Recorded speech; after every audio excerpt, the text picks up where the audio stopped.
Pay attention and listen, because Iran is about to activate all sleeper cells in the United States. Look. Iran may be activating sleeper cells. Quote, the U.S. has intercepted encrypted communications believed to have originated in Iran that may serve as an operational trigger for sleeper assets outside the country.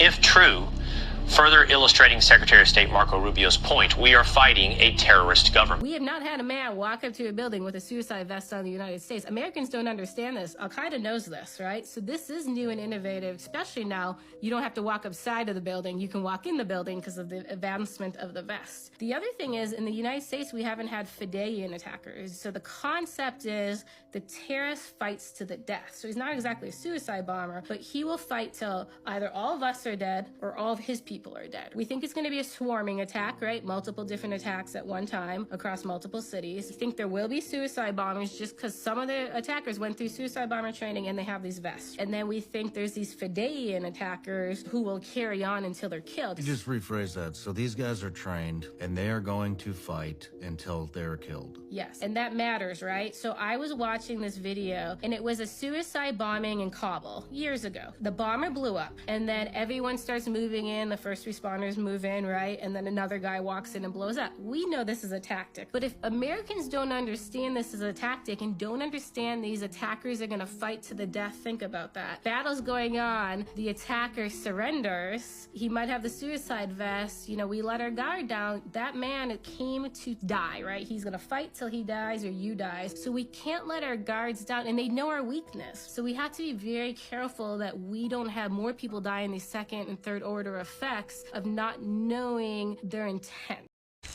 Where did you serve? Where did you serve over in the Middle East? In '91, I was in the first Persian excursion. What's your feeling about those people? The way that they feel about the U.S. They hate us with a passion. Why? Why? Because we're us. How did they treat you when you were there? Well, with respect, because I was armed. Yeah. Okay, but when you're not armed, you're nothing but the infidel, and they're. To me, it's kind of like having a dog that you got to tie a pork chop around your neck to play with you. Okay, the only reason they like us or even give you the time of day is because we're foolish enough to give them money or, you know, whatever they need. Very at the time. well said. But as soon as they're done with us, or you know, they got somebody to give them bigger and better, we're the infidel again, and we deserve to die. That's just the way it is. Wow. I go back to a question. I don't know if you were in when we had our little together time, but. No, he wasn't there. He wasn't here? I have a very... And give me careful of the question. No. You got short, concise, powerful answers. I like them. Question is, how surprised would you be within the next... Actually, no, let me say it the other way. How long do you think it is until we have another 9/11? I'm surprised it hasn't happened yet. Really? I tell you what, as soon as they figure out how to get a nuclear device in here, we will lose the city. Guaranteed. Guaranteed. As soon as they figure out how to do it or where to get it through, we will lose the city. I guarantee you that. And where's the most open door right now? Yeah. Right here. Texas, Arizona. You're on the front lines, bro. Yeah. From here all the way up through Arizona. Who are these people? Who are they loyal to? Why are they all military-age males? Look at this footage. I don't see a lot of females. I don't see a lot of Mexicans. I don't see a lot of Central Americans. If they're at the Mexican border, why is it that there's no Mexicans? Well, the Biden open borders, they obviously gave comfort to our enemies as terrorists. Tell us a little bit about who crossed the border, in what numbers, and just kind of where things lie right now waiting for an attack.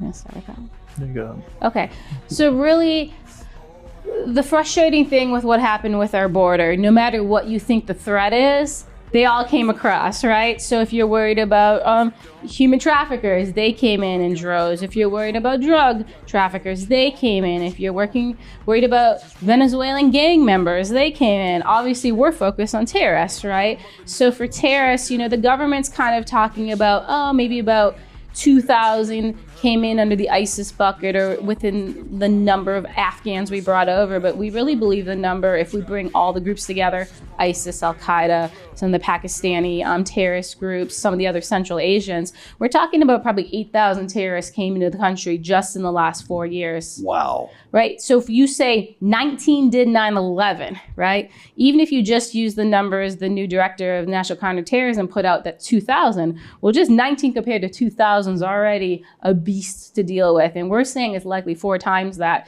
So we have a huge problem, and we need a government moving a lot faster against these terrorists and detaining them and, removing them from our country.